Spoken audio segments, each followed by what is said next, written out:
Anyway, so here's Dr. Studley. Hey, everybody. Hi, people online. Looks like there's somebody from a zoo. That's that one right there. Right. She's here. Cute. And you're online too. She's our, so they chat. Moderator. It's a really fun thing. You talk to them and then they chat back. Okay. Am I going to be able to see the slides? Yes, I'm working on it. Awesome. So, hi, everybody. My name's Sherry. I work at a tiny cubicle on the 3rd floor. I'm the Student 504 coordinator for the district, and I also am the program supervisor for Bridges 18 to 21 transition programs. So, how many of you work at high schools? Yeah, so you're our feeder schools. Thank you for writing good evaluations for our students. And today what I want to do is just give you some information about 504s and kind of where you might fall into this process if you sit on student study teams or care teams or MTSS teams or whatever team that might write a 504. If you have questions, we can answer them along the way. There's actually very few slides because usually what happens is I prepare to explain a lot of things and people raise their hand and have a lot of questions and we don't finish.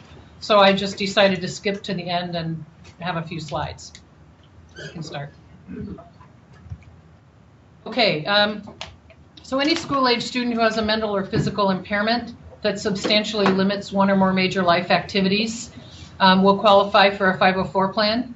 So this could be students with life-threatening conditions. We do have a student at Roosevelt who has a 504. She's pretty fragile. We should talk about her, John.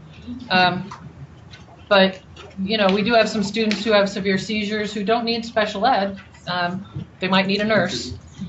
We have students, one student who has a one-on-one, he has muscular dystrophy and he's losing physical function. So, you know, students with life-threatening conditions can qualify for 504s. It's not limited to any particular disability or disability picture. It doesn't even require a diagnosis, frankly. Addiction to drugs or alcohol, we'll get more into that. I saw some puzzled looks. Addiction to drugs or alcohol, if you're in treatment, can count as a disabling condition for 504. And temporary impairments can also get you a 504. The typical one is concussion. Although in my brief but happy time as student 504 coordinator, I found out that the limitations imposed by concussions aren't all that temporary. They can last a very long time. And so we're dealing, and I now have a strongly held belief that cheerleaders should wear helmets. Because everybody's talking about the football players, but I've got 3 cheerleaders with concussions. And they can cheer, they can do the physical stuff, but they can't think as well anymore, and they can't remember as well anymore, and they're kind of impaired compared to how they used to be. So some of the things that you might see there is we had a student, a 3rd grader, break both his legs, and he needed an aid and a wheelchair bus to get to school and an aid to help him in school. So he had a temporary 504 plan. Students who break their writing arm, most schools don't write a 504 for that. They just say, well, we'll write for you. The law would want you to write a plan for that, but you guys will make your own judgments. So there's a lot of ways you can get a 504 plan. And frankly, and to no one's glee, the law would prefer you err on the side of writing too many than too few. Yes, sir. How about executive functioning deficits, not ADHD diagnosis?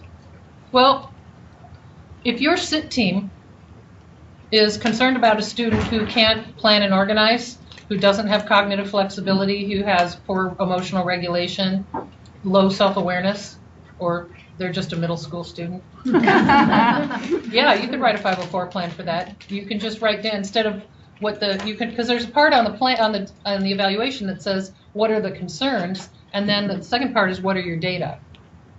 So I would imagine you'd have observational data, you'd have grades that didn't indicate the student's intellect, but rather the fact that everything composted in their backpack in their locker.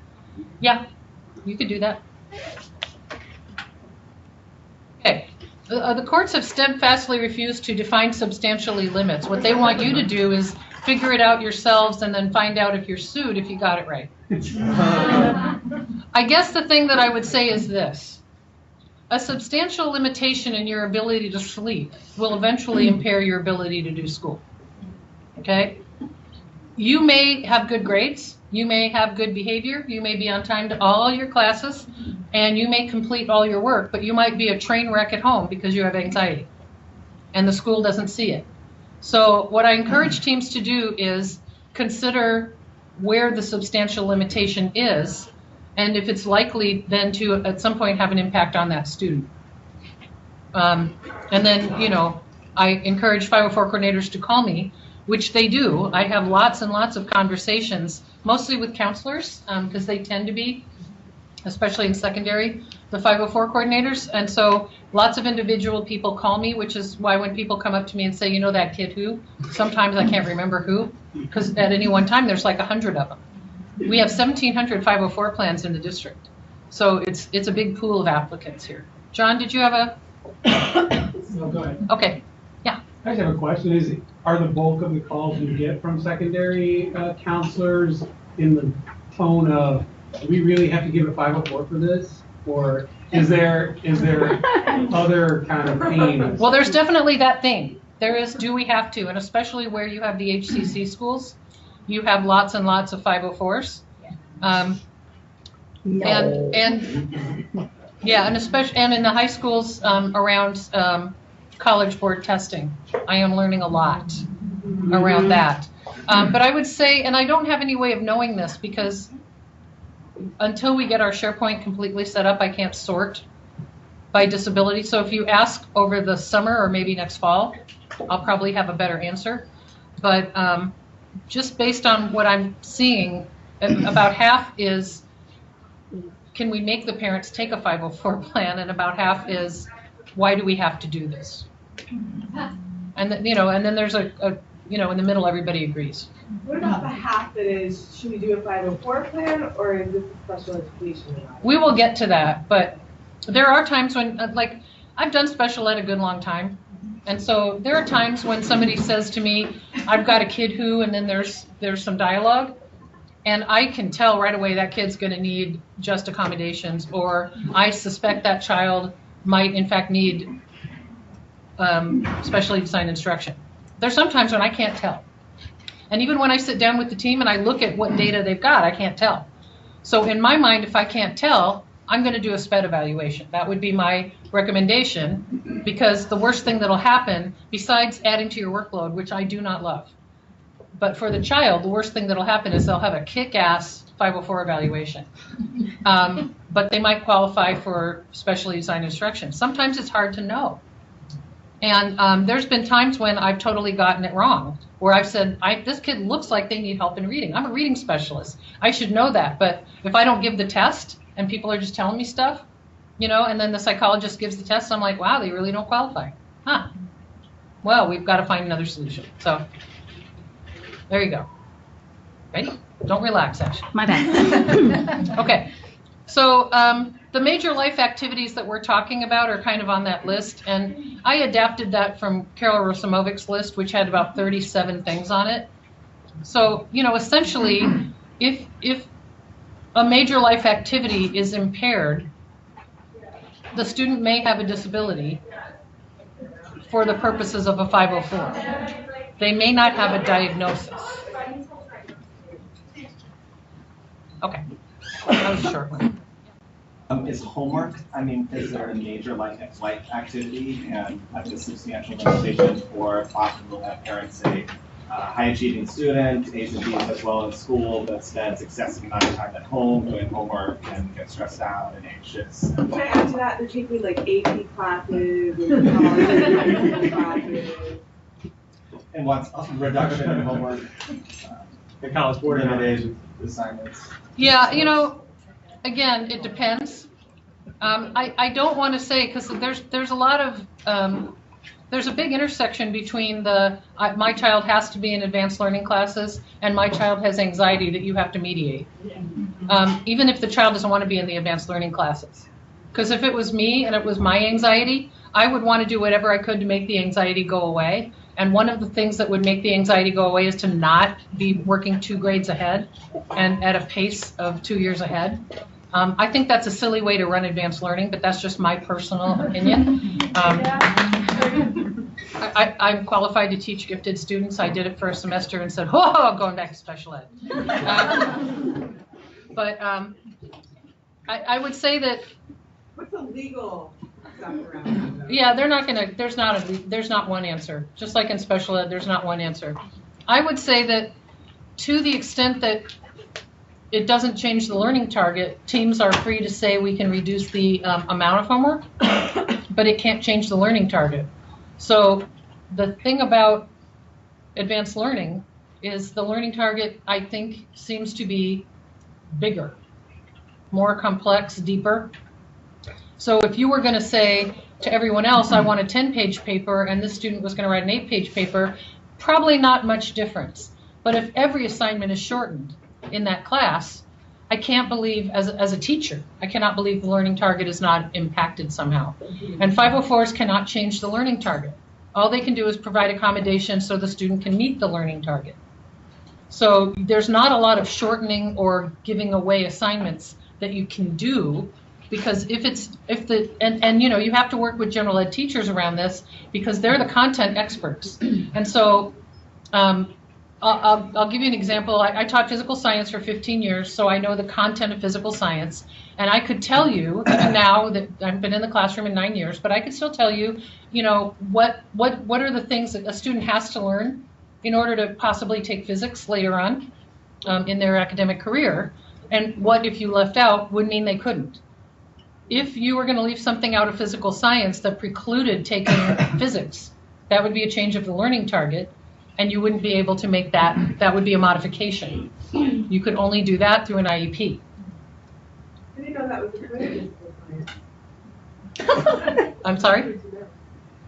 I didn't know that was the point of the physical science class. It's not necessarily, but if you disabled a student, if you made the student less able to take physics by giving them so little in physical science, then that would be a problem. I mean, the other thing you need is math. But you know, the theory, it comes from the science piece. So there's not really a good answer after all that, but don't change the learning target. And that's the thing that saves my bacon when I'm in a contentious meeting with parents, is I can say, well, that would be a change of the learning target. And since I'm the curriculum expert and they're not, I get to win. It's immensely satisfying. So the point of this next slide is, yeah, do you have a question before I go? I came in late, so I apologize if you've already talked about this, but the no students should have both the 504 plan and IEP. I'm just beginning on that. Okay. Yeah.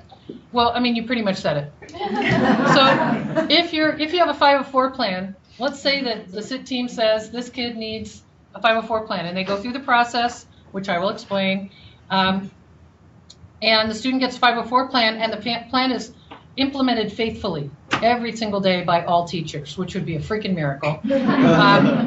Then maybe it doesn't work. Like, everybody did their job, including the student, and the student is still not benefiting. And so it comes back to the SIT, and the SIT says, well, maybe we need more than accommodations. Maybe we need a special ed assessment. And maybe they do the assessment and the student qualifies. Then the 504 coordinator ends the 504 plan, and whatever accommodations were working should go into the IEP, and the team should consider which other accommodations might be necessary, but there's no 504 plan. Likewise, you find a student ineligible for special ed. The SDI worked, yay, but they still need accommodations. So the IEP ends because they're ineligible. We start a 504 plan. You don't have both at the same time. This used to come up in connection with communication-only IEPs. So what I suggest is that SLPs work with the special ed staff and the general ed teachers and come up with a way to make sure that the accommodations are implemented that aren't related to direct speech services. Even because you might have a student who has a speech and language deficit and a processing deficit. They need extra time. So the case manager is responsible for making sure that the teachers of that student give the student extra time. Who's the case manager at this point? The speech therapist. Even though she's making them or he's making them ineligible. No, we're on a whole nother thing. Oh. We're on CD only. With accommodations. Oh. Sorry. So we've been told, I mean, I've heard it all over the map, that if they're CD only, we cannot have accommodations that aren't related to that category. Or they can't be the case manager for the 504 accommodations. Or I've heard that they can have both 504 plan and an IEP. Only if they want to run afoul of the superintendent's procedures 216 SP. So what we're hearing from you is those accommodations, even if they're not related, are on the CD only IEP. Yep. And This so, was- yes, sir. This was decided, I think, last year, or the year before, and this became an issue. And I think it was Dr. Jamakli. Anyway, Dr. Clancy and I think Jesse Wyeth and I think the Shears or not, one or the other. They talked with legal and basically the decision was exactly as Dr. Studley said. But I think the issue was going to be in terms of the implementation. They would not have two, they would just have the IEP. But in terms of who would be responsible for making sure the accommodations are taking place, that would be the gen ed teacher or the sped ed teacher or whoever in terms of the implementation. And that's the way I would do it. Like because I had speech therapists come to work with my students, but they were itinerant. And so there'd be things that needed to happen with speech that happened when the SLP wasn't there. And so I would make sure they either happened in the general ed or I would do them myself. And that's kind of the logic. The special ed teachers are there every day. The general ed teachers are there every day. The SLP probably isn't. So what they need to do is get together and make a plan for how it's going to work. And as long as they make the plan and the plan is implemented, that student gets his or her accommodations, we are good to go. But we will not have a 504 and an IEP. And we do find some. And what we do is we end the 504 and then we go torment the case manager until they roll accommodations. We torment them. Shannon and I nag relentlessly. China. Does the same rule apply for toileting and bathroom accommodations, especially if the nurse is involved, with a student who has an IEP? If the nurse is involved, then they're going to have an individual health plan. And if it impacts the classroom, then accommodations will have to roll into either 504 or IEP, even if they're CD only. Yeah, let's just pick the weirdest things that have happened. CD only with toileting and tantrums and periodic seizures. My question is, before we went to IEP online, when you were exiting the students, it said, I think you said in bold that this student would now be eligible for a 504 plan. You can't say that. No? No. Because they have their own evaluation to do. We have to go through our own evaluation. Now, here's the thing I'm going to say, because there are people out there who have disabilities that are diagnosed who don't need specially assigned instruction. We can all agree on that, right? And there are some people out there with diagnosed disabilities who don't need specially assigned instruction and don't need accommodations. Yep. So the way you figure that out is an evaluation. So you exiting the student doesn't provide knowledge that they still need accommodations. You exiting the student, the smart thing to do, and what I recommend and what the superintendent recommends in his handbook, is that you consider a 504 evaluation. So you'd have to get written parent consent, talk about whether the student still needs accommodations. And when I talk about evaluation for 504, it's nothing like you guys do, way easier. But you consider it. It's not an automatic. Yeah. So in the data collected section or whatever that is on the evaluation for a 504, can you virtually say, see the reevaluation that exited Johnny Yep. in November? Right. So if you write an evaluation and it finds the student ineligible, but your recommendation is that they continue to need accommodations, that actually makes the job of the 504 coordinator a lot easier. And what we train them to do is, if you refer to either one of your evaluations, or lots of times in 504 the parents have gotten outside ones, that you attach it just like you would to an IEP, and that way we can really refer to it. So people send in both, and that's fine. That's a shortcut, and then you don't have to rewrite the book. Yes, ma'am. I was wondering if there was any maybe something centrally where you could see how many 504s are at each building, and if there was a list of who the 504 coordinator was for each building. In my experience, it's been very vastly different. And I work at the elementary level. Some elementary buildings seem to have a million kids on 504s, others have like one. It's true. We have a SharePoint that we're just now finishing up, and I'm meeting tomorrow with Shannon, who's the administrative assistant. She's the other half of the department. We're big. To look at who are the 504 coordinators and which schools still don't have them and haven't been trained. And that was my follow-up. And then we can, I could tell you that. Do you have a recommendation for who the 504 coordinator should be at your building if you don't have someone? Well, it needs to be a person with a cert of some sort. Well, I mean, so it could be, I mean, I don't think it should be the nurse, because the nurse is really good at medical stuff, but they aren't trained in academic accommodations, and I also make my coordinators promise that they won't practice medicine. So two separate things, and we'll go into IHPs versus 504s in a minute. But typically, it's been the counselors, it's been not family support workers, counselors, maybe a teacher who has some itinerant part to their job, sometimes an assistant principal. The problem I'm having, and I've been saying this to all the people that I meet who are members of SEA, you have a bargain coming up. It's an unfunded position. And so I think it's kind of wise to propose that there be a stipend for 504 coordinator. I probably wouldn't have been a department chair without the stipend. It wasn't that much money, but it paid me to stay after school a little bit longer and do the work. There's some work associated with it. Because when you put it on counselors are kind of like school psychologists. The caseload limit is way too high, and there's a lot of disparate things going on, and there's timelines to be attended to, and it's kind of a high pressure job. And the counselors, if there's 3 or 4 of them at a school, they'll split it. But still, it's really hard. So, yeah. Have there ever been any problems with the AP being a coordinator? Only if the AP doesn't take the time to do it, because APs are busy too. But, I mean, that's true of anybody. What's the process if the building, if no one will step into the role and take responsibility? Who then is the default? Because there has to be. There isn't a default. I just work with the principal to find somebody. And sometimes I've said to the principal, well, I guess it's you. I've said that to 2 principals. I had a principal at one school that was .3 nurse, and she was trying to make the .3 nurse be the coordinator. And you can't do that if you're there like a day one week and a day and a half the next week. What was the principal's response? The principal assured me that I was full of crap. And so I brought Carrie Hansen, and we had a little meeting of the minds, and we agreed to apply force if we didn't get our way. And then we made an agreement. Plan. Yeah. Plan. You're at an elementary school with hardly any services, you're kind of screwed.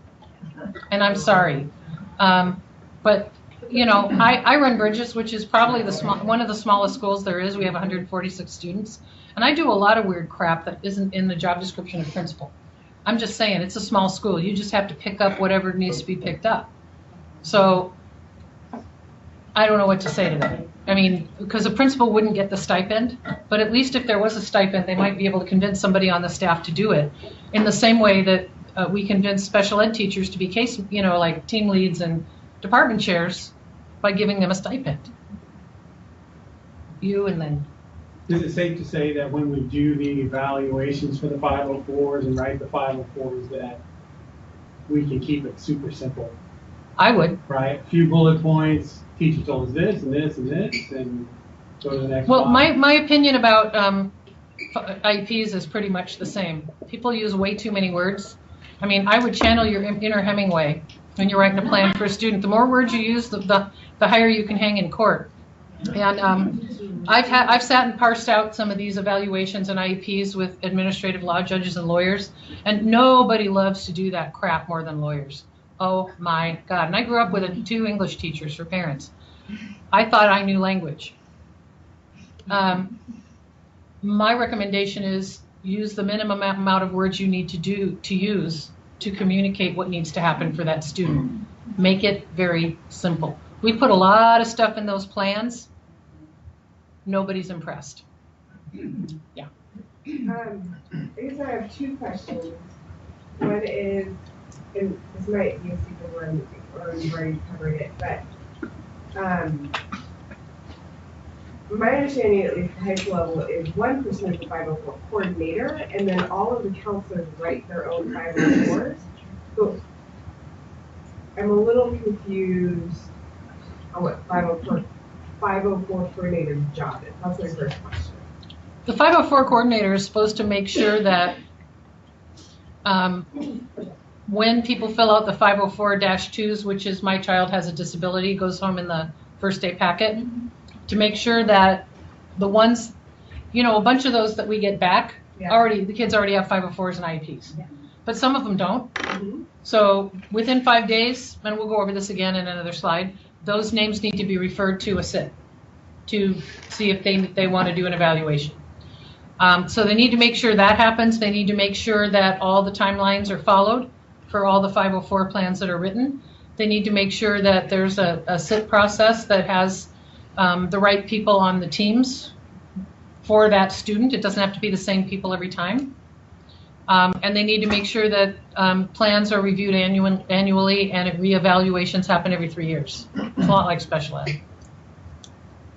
Okay, and then my second question was, what exactly is a 504 evaluation? We're going to get there. Oh, okay. So let's go to the next slide. Yo, Ashley. I've read what they are, but to me they sound like. Yeah, they're not. They're way easier. So just as a matter of review for you, Section 504 is really civil rights law, and it covers all students with IEPs. There's a big bubble of students with disabilities, and 504 covers everybody in special ed and with 504s. It doesn't come with separate funding, but most districts provide. I have a little budget I can use. There's no categories of qualification for 504. You have a lower threshold to get a plan. Parent participation, once you have permission to assess and the parents have signed the initial 504, parent participation is recommended, not required. And then in the end, you get a 504 plan, not an IEP. An IEP is a federal grant program. The feds say if we give you money, you have to use it and follow all our rules. And so we're going to tell you what the conditions are that under which a student can qualify and what the diagnoses may be, and you have to have a much higher threshold to get into special ed than for a 504. Okay, so the SIT process is integral to 504. You don't need to have a separate 504 process. The superintendent's handbook actually says the SIT process is the 504 process.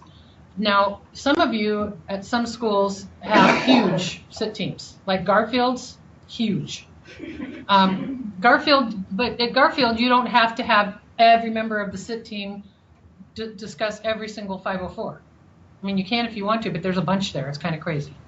And so what the SIT team is going to do, it's going to receive requests from people to for a student to get a 504. And the SIT is also going to generate 504 referrals on its own.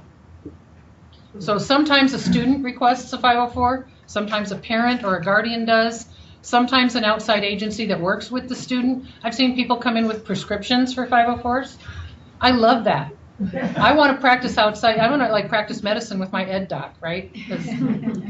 Let's go outside the scope of our practice. Why not? Have at it. But yeah, and sometimes, you have teachers who come to you and say, or you look at data, the D&E list, the students that are falling behind, you've got students that are disciplined. And so you're sitting around looking at these people going, wow, something's going on. So you may generate your own referrals for 504s.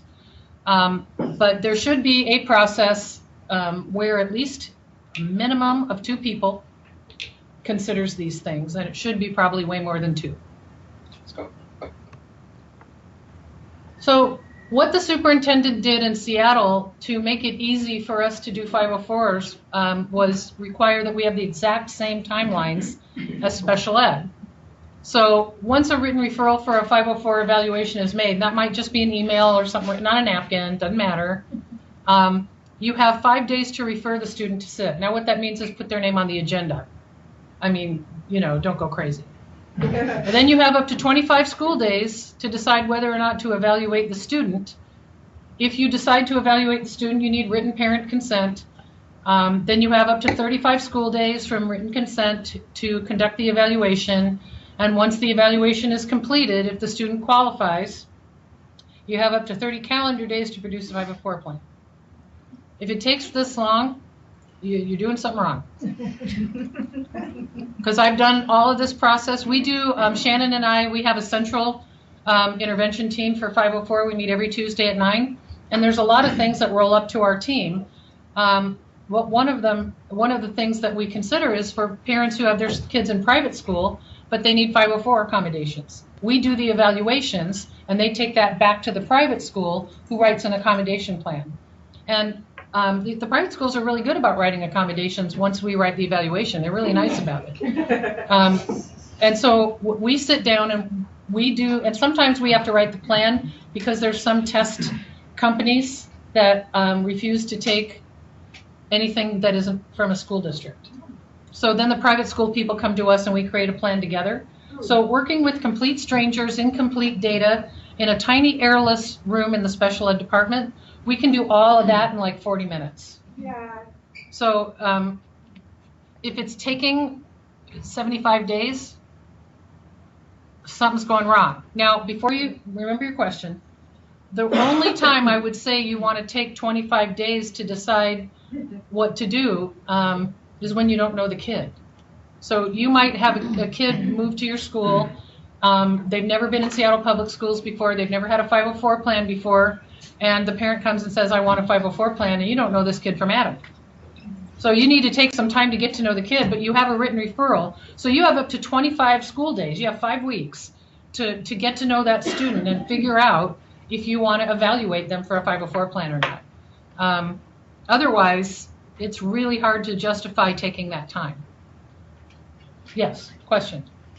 There's more of a comment when Okay. you've got counselors that have 400 students on their caseload. It might take, that's all. I just felt like that wasn't a very fair judgment to. Well, I'm going to come at it from the other side. You've got a student who needs the accommodations potentially to do their work. You take 75 days, we end up owing comp ed. I now owe 2 kids at Meany comp ed for a full quarter because they didn't get the accommodations they needed. And I believe Wyeth is going to go and charge the school some of that because it's a lot of money for 504. Although we run out of money every year, so I don't know why. Yeah, Gordon. Are 504 coordinators or anybody being provided a laundry list of accommodations? It's on our website, and we take them on a tour of our website. It's a pretty exhaustive list of accommodations. We also go to organizations for conditions that are pretty common, like ADHD and seizures, and we list a laundry list of accommodations for those that they can look at, because, again, a lot of times they're untrained. Nurses often sit on 504 teams, and so they can also advise if that's the kind of thing we're looking at. But yeah, we have a lot of resources on our website. You're welcome to look at them. You won't learn anything because it's stuff you already know, but we're really proud of it, and we'd be happy if you want to look at it. Puget Sound ESD also has a 504 handbook that they break all their accommodation stuff by conditions. So it's a nice, these are ones that are typically. I think we have that on our website too. We have lots of links on our website. I take no credit for that. Shanna's the brains behind the operation. Are we audited as to our compliance with timelines and all that? Just curious. You will be as soon as we get our SharePoint up and running, because then I'll be able to tell when we're late. To tell you the truth, I'm still running into 504 plans that have been the same for like 8 years, 9 years. I meant audited by the state. The state has not, I don't think, ever audited. That's one of the questions I asked Carol before I took the job. What's funny is Carol said, I've never had a problem with legal. There's never been any issue. And I got 2 corrective actions and a due process my first week. And it's been how long years? In the summer, right, because you helped me with that one. And she went to the school board and talked about how she didn't get her 504 accommodations. And then the school board looked at Wyeth, and Wyeth came in my cubicle and looked at me. And I said, 504 and special ed were the only people that did our jobs in this case. Kudos to us. Everybody else fell down on the job. Okay, let's look at the next slide. Okay, so a referral has to be in writing. If the person can't write for themselves, find somebody who can write for them, get an interpreter. Emails count as writing. We don't really care. You don't have to have a formal medical diagnosis to be referred for consideration as a disabled student. You can have a suspected disability. Dr. Studley, Yes, sir. if the parent's primary language is not English, this is just a verbal request would do? No, we get them an interpreter and they put it in writing. Oh. And they sign it. And we get lots of interpreters.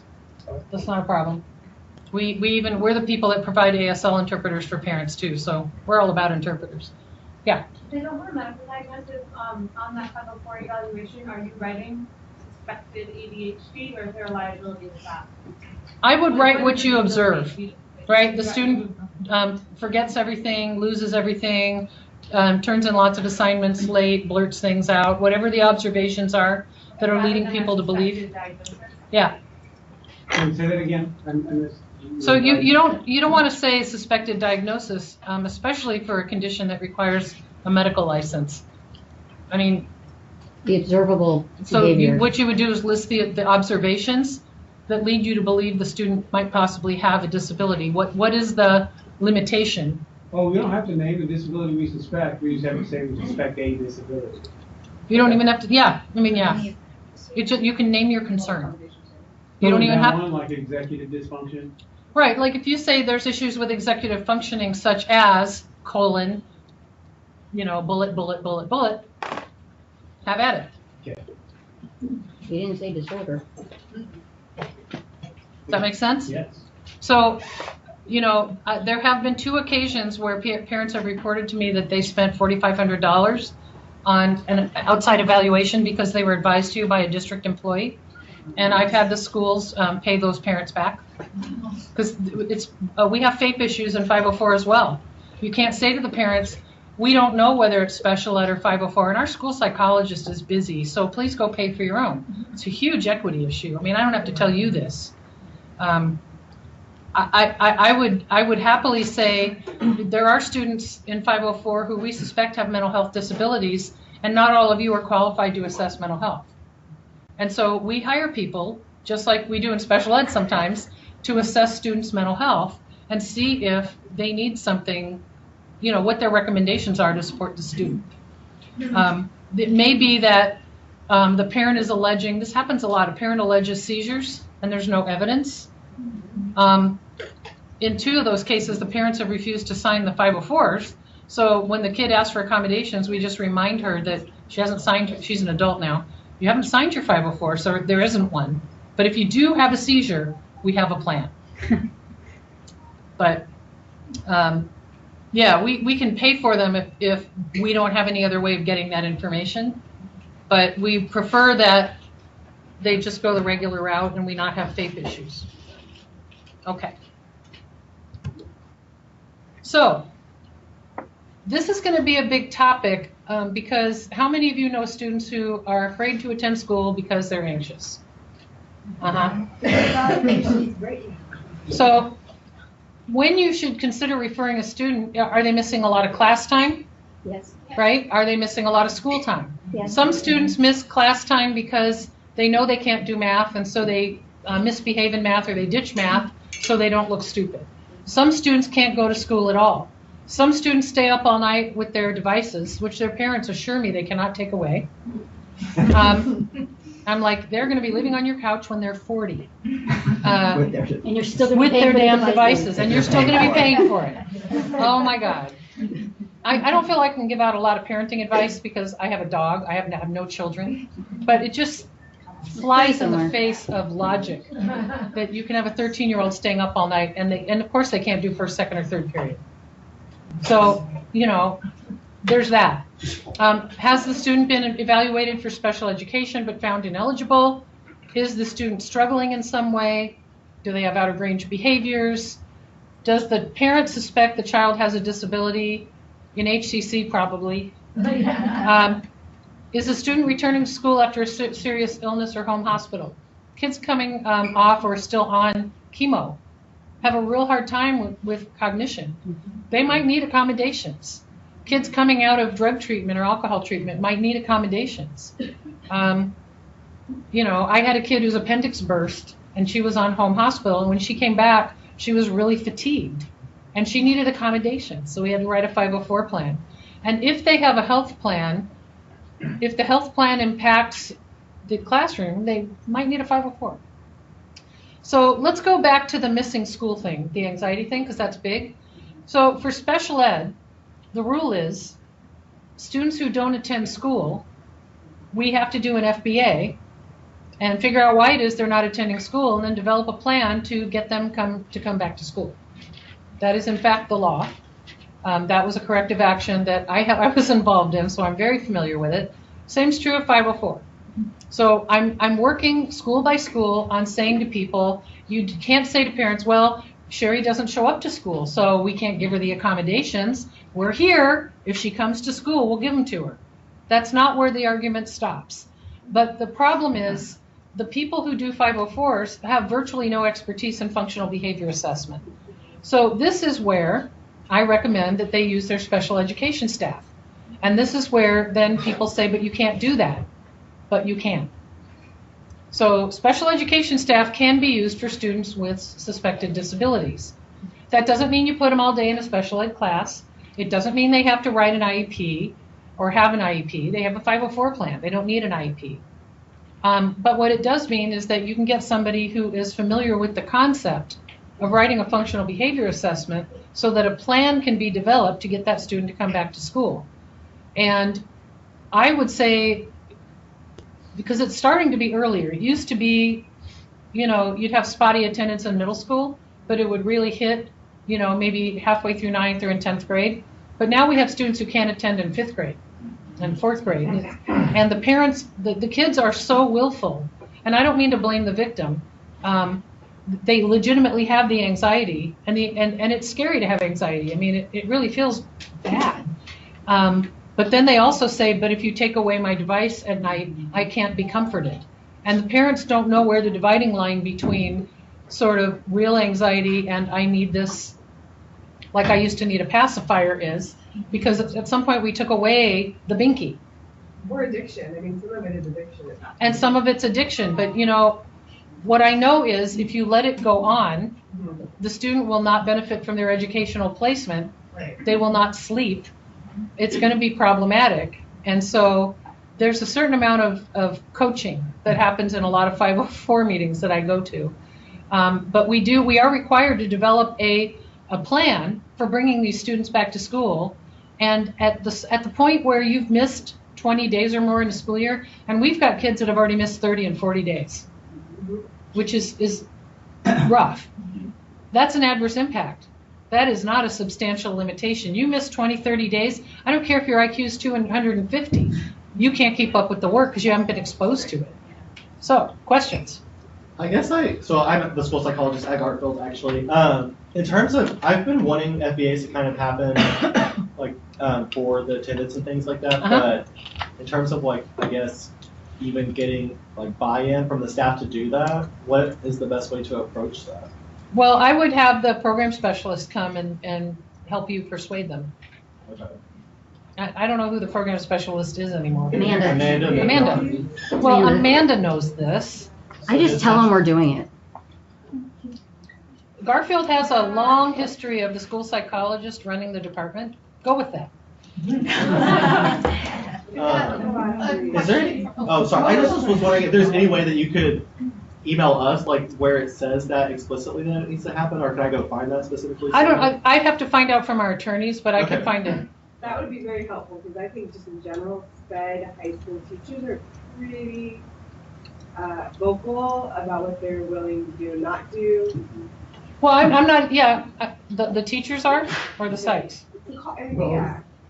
Yeah, I would agree with that. I mean, I would expect, unless the student was coming up for a reevaluation, I wouldn't expect a psych to do an FBA, but I would definitely expect a teacher to do an FBA anytime a student had behaviors that impeded his or her learning or the learning of others. Is there funding for these special education teachers who are taking on additional FBA evaluation things? Okay, so here's the we thing. talk about non-special ed kids? Yeah. Yes. Here's the thing. That's why I'm saying they're gonna be pretty The strong. students who get referred and have So- 80% attendance and we're like, oh. Oh, you people.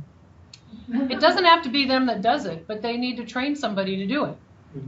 FBAs are not rocket science. You can go through the process. I mean, really, what is the student trying to get or avoid? And what would solve the problem? If that's all you did, right? So with anxiety, are they trying to get something or avoid something? Half the problem's already solved. We don't even know who this kid is. So I'm going to suggest that some of the best use of special ed staff is in training general ed staff, the coordinator, or I certainly would have done that for a kid who had a 504 plan, had a suspected disability. When I was working at McClure, I would have been happy to do an FBA because, well, I'm a behavior specialist, that's my thing. But, you know, because I'm all about what would solve the problem. I understand that there's people who say I won't go out of my lane, but I am not of a mind to say, because my job is here, I'm going to let this kid drop out of school. I want to be part of the solution. I don't have to be the solution. So we don't have to go right to the place of the poor benighted special ed teachers. But I do want to remind you that I don't know of anybody in the district who isn't put upon. So the team should have a conversation about how this could be done. There's not a rule about who has to do it. They just have to understand the big picture. And once you understand the big picture, FBAs are not that problematic. In the back. I just have a question regarding where we draw the line between kid not coming to school and being a parent versus kid not coming to school and it being mental health. Specifically what I'm dealing with right now is we've gone through that thing, we know when the parent coming to school, we've given the parent a list of interventions, and the parent is saying, I can't do this, I won't do this, she won't do, she's not like, nothing is being entertained. So then if that, and a lot of it is borderline, we're looking at whether it should be SDI. So then if you're not even willing to do it on this end, what would be the goal on this end? And where would you draw that line between it being a 504 deal not attending school and if there's that not attending school? Well, I don't know that there's a particular place I could draw a line anywhere for certain in special ed or 504. That's part of the magic of disability work. The thing that I would say is I'm looking at a parent who is passively or actively non-compliant with a plan that would get the kid back to school. Modeling the child's behavior. So my concern is that a CPS issue? Is it a truancy issue? Educational CPS impact. won't deal with attendance. Well, I mean, so you can report it. And then you can say you've reported it. I mean, what the government will say, what OSPI says is you have to try whatever you can to get that kid to come to school. And sometimes going to truancy court, I've even gone to truancy court with the permission of the parent, so that we can get that kid to come back to school. Because sometimes what the court will do is say, go back to school or we'll put you in jail. And I've had kids say, okay, I'll go back to school. But that's what it took. So, you know, what I want to do is figure out what would solve the problem. And to me, if the parent is unwilling to do what they need to do to get the kid to come to school, there's at least a possible neglect issue, but that's not my decision to make, so I make a CPS report. And there's definitely a truancy issue. The parent's not sending the student. They are not providing that student to us. So I am perfectly happy to do truancy. If the parent is willing, but the kid is not, I wouldn't do truancy. But I might try something else. So I don't know if that answers your question. It's a complex issue. But one of the reasons I like the FBA is to kind of tell me how complicated or serious is the issue. Is this something that we could solve through accommodations, or is it a bigger thing? We might go ahead and say to that parent, we'd like your written consent for special ed, and they might provide it, and they might sign the initial IP and continue to passively not comply with what they need to do. But what we can show is all the things we've tried, so that when the parent turns around and tries to sue us, we can say, here's everything we've tried. We'd really like to teach the student, and we can't get him or her to school because of the parent. Right? Sometimes the only solution is cover your butt. I don't have a better answer for that. I mean, there are some parents who are so bought into the drama around their kids' issues that they can't see that they're involved in the problem. I think all of you could probably think of at least one case where that's true. Sir, you had your hand up. I did. I was to kind of comment on that. I think in terms of, I've had an issue with that in the past where the district took the parent to truancy court. And I actually appeared before the truancy judge, and the judge was kind of like shocked that I was there in terms of like, you're taking the time out to do this? It's like, well, yeah, it's important. So I think we can play a role in terms of that process. And it definitely leaves an opinion on the judge, especially when it comes out and if the parent says something like, well, so-and-so is anxious and I'm worried about this and that. You being there saying, you know, there's a plan that's in place. They won't even give us a chance to implement the plan. How do we know? And that does carry a lot of weight. Yep. John. On IEP Online, the FBA is under the eligibility tab, which is school psych. Anybody can do an FBA.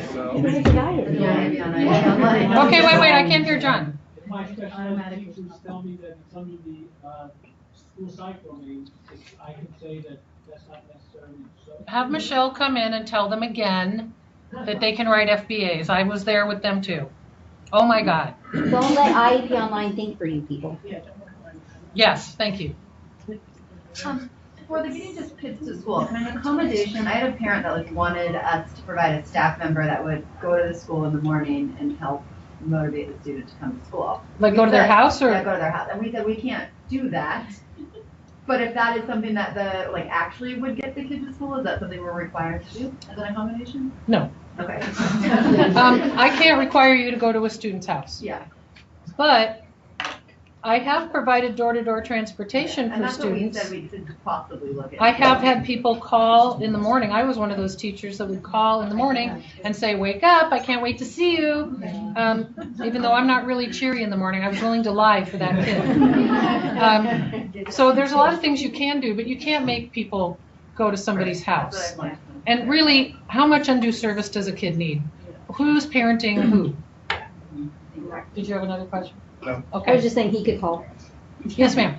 Can you please give me an example of some of the interventions that an FBA would provide for a younger student that's missing school because of anxiety? So what are some of the things that we do to the parent? Sure. I mean, sometimes the thing I'm seeing in like K1 is that you have some students who are immature, right? They're delayed in developing compared to their same age peers. And so while their peers are 5 and 6, they're 3 and 4. You wouldn't say to a 3-year-old, I want you to sit at this computer for a half hour. You wouldn't say to a 3-year-old, sit still on the carpet, crisscross applesauce, and not move, and not put your finger in his mouth, and not put your foot in his ear. They don't even know their foot's in his ear. They don't know where their foot is. So, I think one of the things you can do is look at what's reasonable for that kid, not for a kid that age, but for that kid, and say, your accommodation is, you can do circle time from your desk. Or you can do circle time pacing.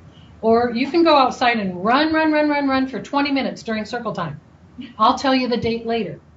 That's a thing that could be done in like K2. When you get to like 3-5, where they're really looking at reading, starting to look at reading for meaning and stuff, what you may need to do is provide additional instruction in prior knowledge.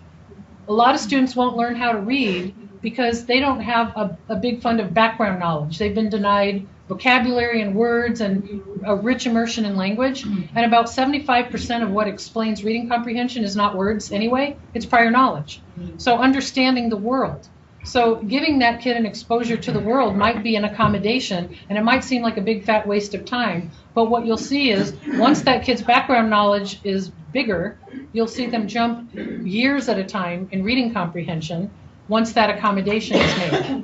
So, I mean, I don't know if that helps. Yeah, it does. So are we mostly giving accommodations for students who are anxious to go to school in the school setting? and just giving a couple of resources to parents, or? Well, the accommodations we deliver are the accommodations we deliver in school. Let's say you have a kid who attends every day and is perfect. I kind of worry about those ones, honestly. I like the ones that act out because I know what's going on in their heads.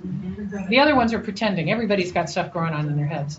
But I worry about what happens when they get home. I always ask, do they have chores? How much time do they spend on homework? And what, do they go to sleep on time? Do they have friends? Because, if they're melting down at home, the accommodation I want to do at school is, what can I do less of here to decrease what's happening at home? So I can't ask the parent to do accommodations.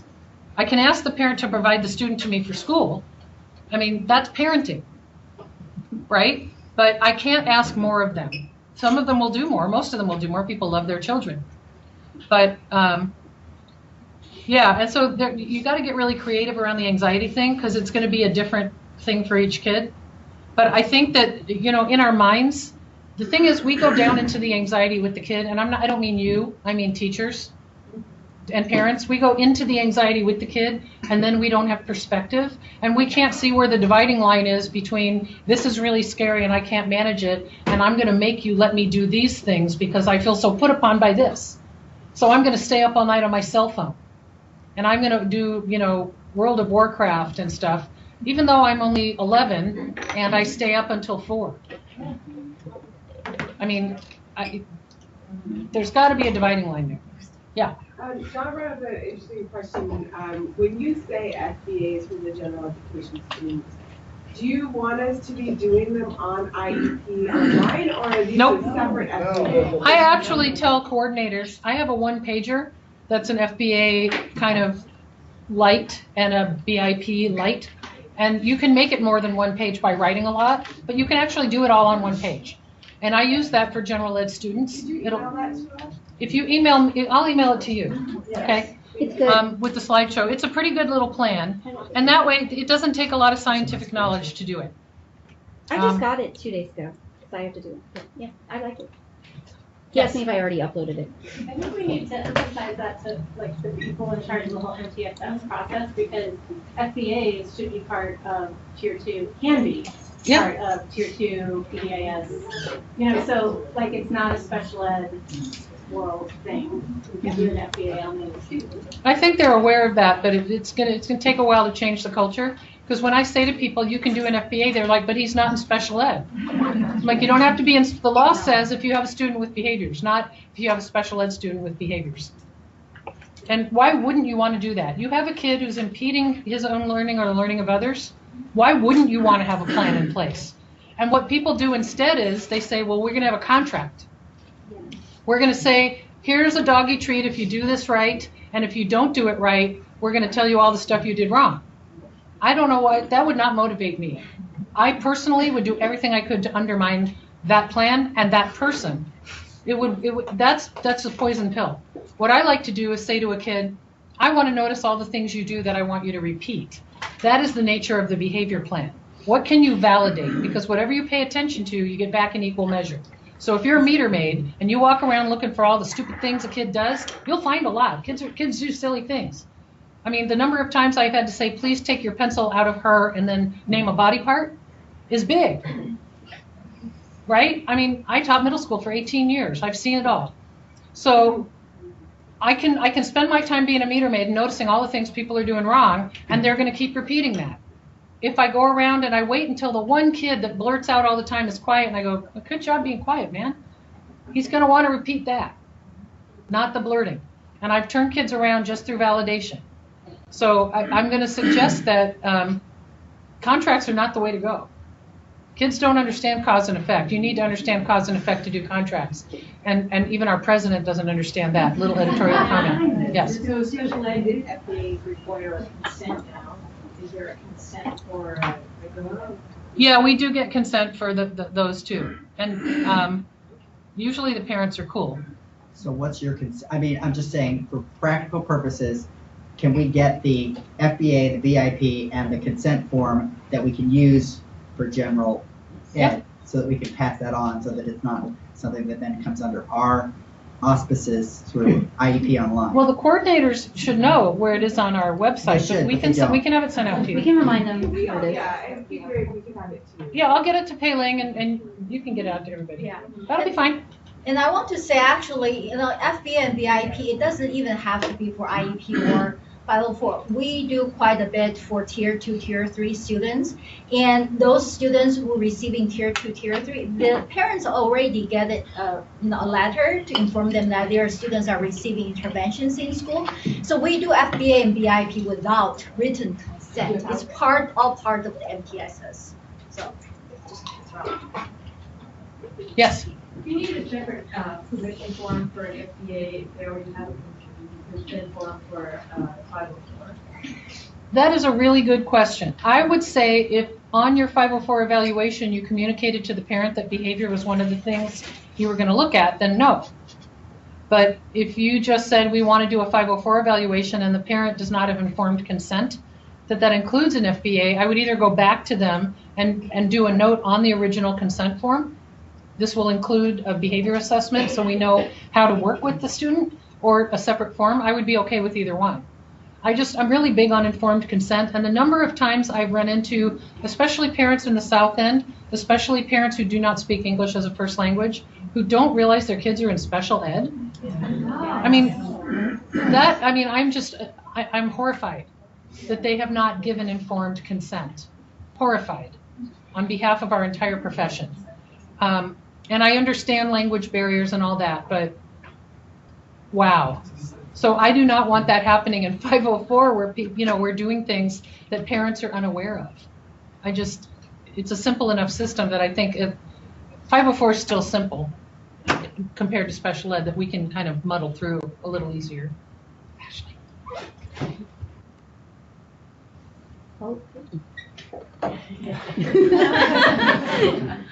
I like that. That's all we need to say. You can go on. It does get the point across. It does. All right, so in order to have a 504 evaluation, there is a written consent form. It's on our website. And then in order to implement a 504 plan, the parents need to sign the first plan. After that, I don't necessarily recommend that you have meetings the way we have IEP meetings. What I would recommend is this.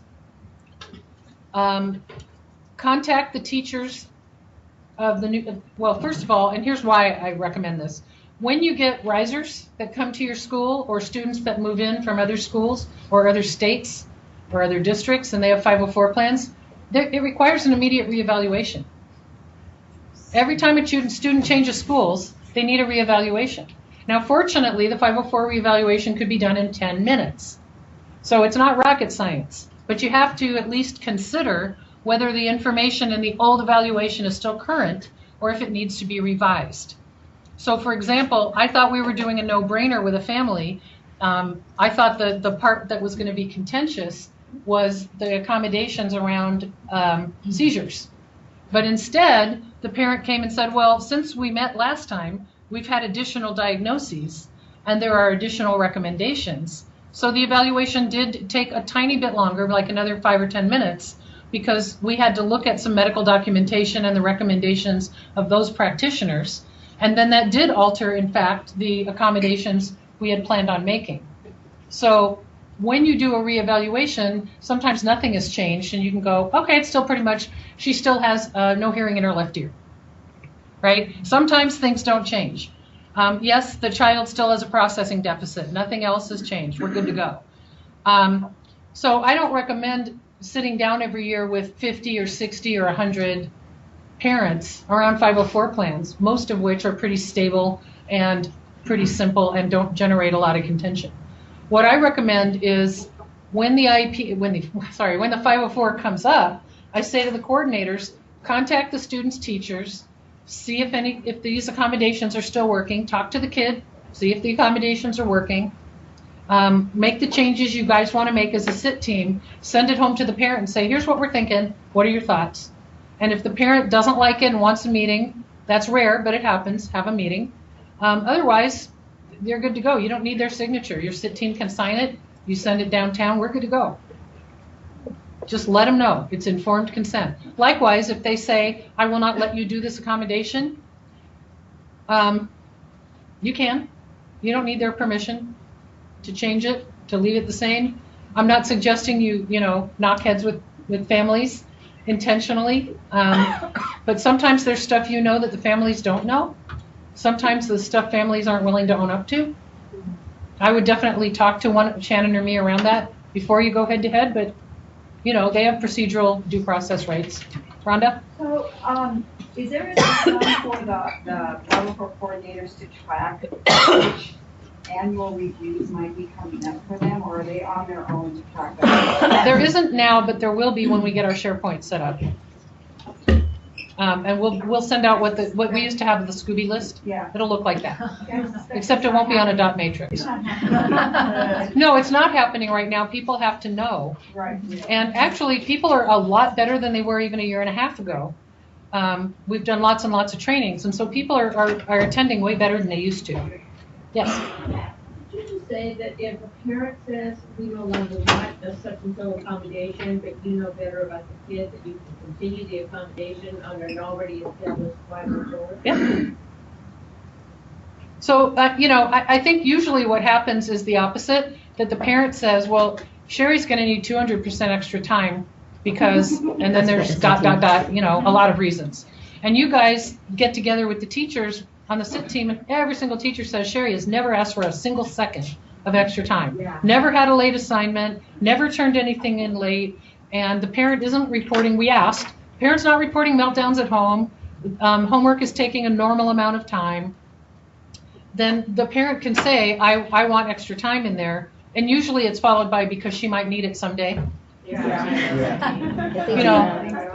I might need a walker someday, but I don't need it right now, so please don't buy me one. When they need it, we'll give it to them. That's what I say.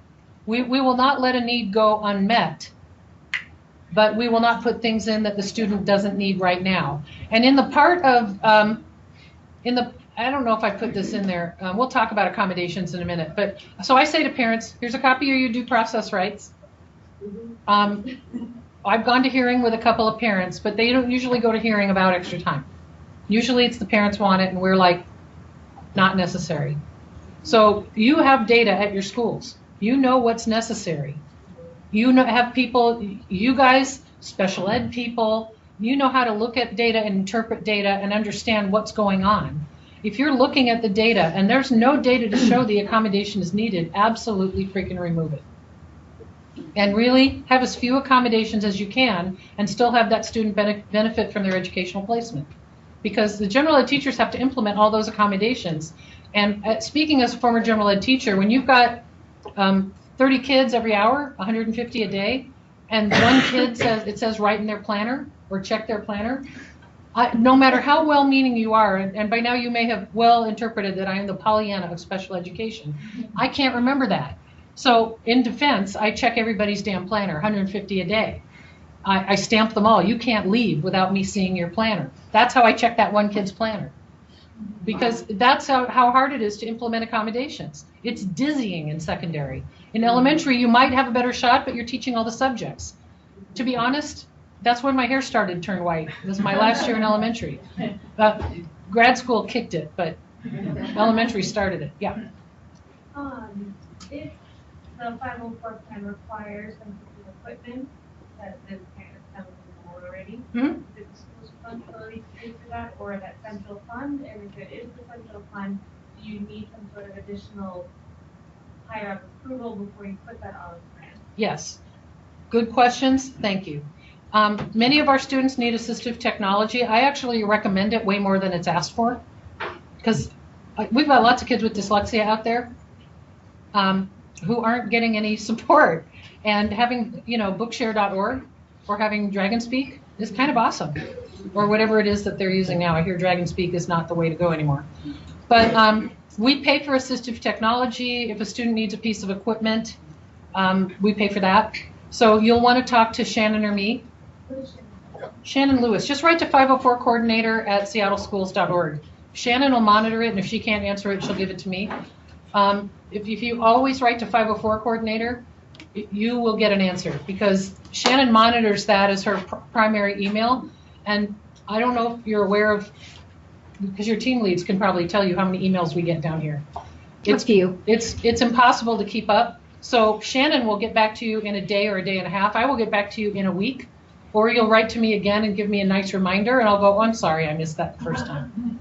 So write to 504 coordinator. We do pay for equipment. We do pay for assistive technology if students need it. We've paid for FM units, sound fields, ramps, books on tape, word prediction software, voice to text. If a student needs it as an accommodation, you just need to work with us. And we pay for transportation for some students because they need it to access their education. It's expensive and it's worth it. That's actually one of the easy decisions we make. John? I was at a meeting this morning for a student who has a 504 plan because he's diagnosed with autism. And on the 504 plan, there's what the accommodations are, and then there's what the student responsibilities and the parent responsibilities. And so the responsibility are for an autistic student who has social deficits to check in with the teachers, and that's not happening. Wow. So we just need to rewrite that the teachers will check in with the student? I think that might be the better way to go. So what you're saying is now, in order for that to happen, if I understand what you're saying, the teachers, in order, because they have, I often hear from teachers saying, I have 5 IEP kids and I have 10 504. How am I supposed to manage all this? So they just have to come up with a plan where they check in on a regular basis. It doesn't have to be on a daily basis, but they'll just check in and make sure students are on task or understanding an assignment. I would say it is not too much to say that in every class there's going to be 1 to 3 students, general ed, that are not going to get what I say the first time, and I'm going to have to repeat it. So when I was a general ed teacher and I taught elementary for 1 year, and that was enough. I made them cry. I went to middle school, and then high school, and then back to middle school. I never ever taught in a class where I said it once and everybody got it. So I would say it to the whole class the way I'm saying it to you, and then I'd go up and say it to you personally, and you personally, and you personally, and then I'd check twice with Vaughn. Okay, tell it back to me in your own words. That's not too much to ask. However, what you're saying is the way the accommodation is written, it's not working. So I would revise it. Your 504 coordinators should all have rewritable PDF access. They can just change it, send it home to the family, and say, we've tweaked an accommodation. It wasn't working. Here's what we're going to try. The reason we were having the meeting was with the parents was because it wasn't working. But what would be an appropriate student responsibility? I've seen where they will keep a daily planner, but one of the reasons that they qualify is because they have difficulty with it. Well, there are students who have difficulty with the planner thing. So the student can check the source, right? They can check the online stuff. I mean, kids with autism can do that. Go to study hall. Go to study hall. Well, some places have it. So, there's a lot of ways that can happen. And also, when the teachers check in, the student is responsive. So, if you don't have expressive social ability, maybe you have good receptive ability. You don't check in with the teachers, but when they check in with you, you say what you need to say, right? Yes, I understand it. No, I don't. I have a question. And then you thank them. That would be a good social skill. And the team could teach that to the student, and the teachers could all, know that that's been taught and prompt a little bit. I don't know. It's a thought. Let's move on. Okay, we can skip that. Okay, we can skip that. Okay, so a lot of times I hear we're not going to assess the kid because their grades are good. So that's illegal. The grades alone are not sufficient basis. And again, we've talked about the kids who are perfect at school and meltdown at home. So look for what, literally I sit down with parents who want accommodations, and the school does not understand why. They're making a good faith effort. And I look at the parent, I go, what do you want? What is it you're trying to get? Because if we can figure out what the parents are trying to get, maybe we can give it to them. But we're not getting, the communication is not clear. And so sometimes what the parents, that's where I hear, well, I'm worried that she'll need it in the future. I'm worried she'll need extra time on the college exam. And, you know, she's in the 2nd grade, I'm worried. Because that's what anxiety does, right? Like depression is living in the past and anxiety is living in the future. And I say to the parents, be here now. Right now, your student is fine. There's no evidence at home and there's no evidence at school to show that this student needs this. It doesn't always work, right, Norm? We've been there. I've been there with Norm on that. Sherry, I have a question. Yes, ma'am. Sort of a philosophical question about, well, I mean, just, and it comes up a lot with IEPs too. What is the purpose of a 504 plan? Is it to enable the student to meet their own potential, or is it to even the playing field with other students so that they can meet the expectations? The second one. Right. The 504 plan is not a leg up over everyone else. And so that's why when people want, especially when people want extra time, if you've heard me do trainings before, I have a real bias against extra time. It's only about 5% of the disabled population that needs extra time. Extra time is a stupid thing if you don't need it. But then the college boards are bound to do it, and then we have these special rooms for them to take the tests in, and it's an administrative nightmare. And it also makes the student feel more disabled than they really are, which is not empowering. And so if you don't need it, you shouldn't have it. So we are, this is again the Chevy, right? We are obliged to provide accommodations so that student can meet grade level expectations and learning targets. And then the parents are concerned about grades. I don't give a hang about grades. I don't have any children. My dog does not need grades. I officially do not care. Yeah. In the example that was provided about a student with autism who has deficits of social skills that's impacting their ability to, I guess, access their general education. If you start implementing an accommodation that is an instruction, when does that start to cross the line with specially designed instruction versus an accommodation? There is not a rule that you can't have SDI on a 504 plan. It's just, you have to be careful about what you do. For example, when the last time I was in the classroom, I was the only special ed teacher with a first period class, and we had a student with a 504 who was on her way to a quick IEP for behavior, and she had some mental health issues, and she needed a place to check in the morning, and I was the only person who could guarantee she'd be there in the morning. So she would come in and spend the first 10 minutes of school with me, and then I'd send her with a pass off to her first period class. And then I wouldn't let her go if she wasn't stable to go. I would keep her with me, and we'd make a different plan. And that was a 504 accommodation. I wasn't really doing, there were times when I did SDI and like, what's a strategy that you could do to manage your anxiety right now? What's a strategy you could use to stop yelling right now, please? What's a strategy you could do to get up earlier so you could eat breakfast so that your blood sugar wasn't making your anxiety feel worse, right? But most of the time it was just kind of an accommodation. But we do have students with 504 plans who take part in social groups. So if there was a group at Roosevelt for students with autism who are learning social skills, and that student could during school day, and that student could join it, there's nothing illegal about that student joining that group. Even if it's a modified class. Even if it's a modified class, it's the same logic that we use when I know this probably doesn't happen much in high school, but in middle school the counselors will often do friendship groups or anger management groups or those are pull-outs and not actual classes. right. And I would say that in general, when you have a behavior group, it's part of a class. It's not the whole class, so it could function as a pull-out. Okay. So that was my logic. Yeah. What about shortened days? Well, shortened days, a lot of our 504s, not a lot, but a portion are on shortened days. Either by them not getting up in the morning, them not being able to stay all day, or because we designed it that way. That is an accommodation.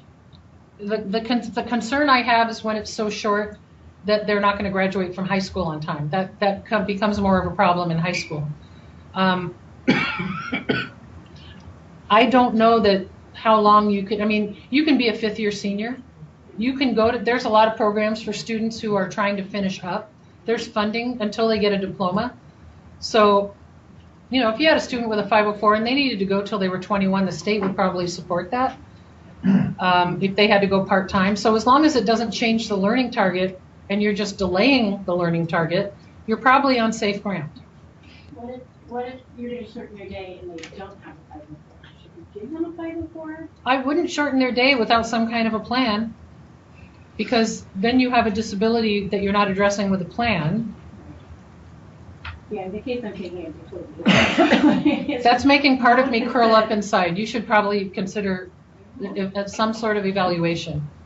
That's as directive as I'm allowed to be. I don't know if I missed it, but do we need a medical note if we're reducing a day for students? Okay, so the question was, do you need a medical note if you're reducing a day for a student? If it's, you can't ask for proof of diagnosis. What you can have a conversation with the parent. I mean, where we get into messy ground, right? Because sometimes the parents are saying, but she had a concussion and there's still XYZ happening. Well, I don't know. We have no medical documentation. We can't require it. I would want to see some impact at school if I didn't have a note from a practitioner that showed that, like, for example, I have a student with a concussion at one of my schools who can't stay the whole day. She kind of starts losing it towards the end of the day. So I believe she goes periods 2, 3, 4, 5. But we do have medical documentation, and we can see the fatigue and the lack of cognition kind of kicking in towards the end. So I feel okay about that one. I don't feel okay about parents saying, hey, she can leave anytime she wants. I've seen that. There's plans that say that in this district right now. What? She can leave class anytime she wants, and she doesn't have to go to the nurse's office, and you have to pay for a taxi if she wants to go home. What? I'm not saying I did it. You can't make this stuff up. So if you're confused, if you get to that place and you're confused, call us. We'll work through it with you, because some of these are really murky. Yeah. Okay, let's go on. Okay, so if the student's found eligible, you write the plan. I would have the parents at the, well, you should have the parents at the initial meeting if they're willing to come, and look over the draft, finalize the draft, and make a plan. If all the teachers aren't there, make a plan for making sure all the teachers get it. Sending it in an email might not be enough unless the accommodations are super simple. Sometimes people get these things. I know we give people SharePoints, and then the coordinators from the SharePoints can give you electronic copies. Well, not you necessarily, but people who teach the student. You'll have seen them if you're on the SIT team. But sometimes the accommodations, there needs to be a conversation. So we really urge people to reach out to the teachers and have a conversation, especially around an initial, where people aren't used to regarding that student as a person with a plan, and make sure that they really understand it. Next.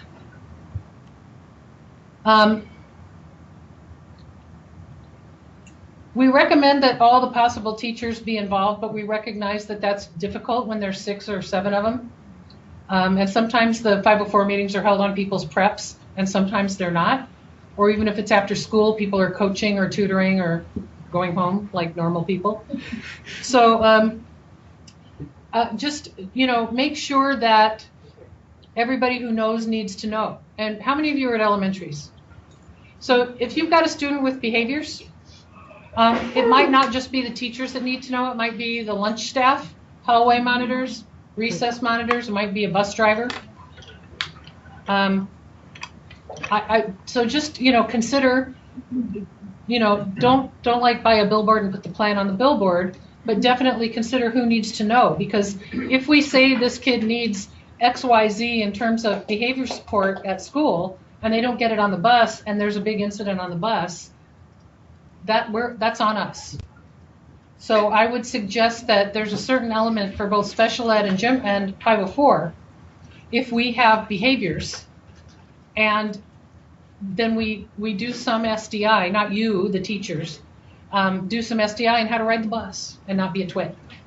I actually set my class up like a damn bus, because some of us are kind of high context learners. And I had people, I used to be a bus driver, so I could do this. I was the bus driver because I'm the oldest. I'm always the oldest. And, in middle school, that's pretty good. Some of you look really young. That's all I'm saying. And I would have the kids sit in seats, and I would give them cards. And some of them would have cards where they behaved. Some of them would have cards where they acted out. And then we would do some stuff we've all seen. And then we'd have a conversation about how to do this other thing instead of that twitty thing you did that got you a write-up. Yes? So I've had kids that have been kicked off the bus for their behavior by transportation, said this kid is no longer allowed to be on the bus, and they have a 504 plan or an IEP for their behavior, and the parent refuses special ed transportation. Is that on the parents, or are we supposed to be providing an extra body on that bus as an accommodation? Keep the kid. Well, they've been kicked off the bus. Well, exactly, but that's what I mean. If they can, that was the parent's suggestion, and we were like, we don't know if we can do that, but. That we have an aide ride the bus? Yeah. Because they don't want their kid on the special bus? Yeah.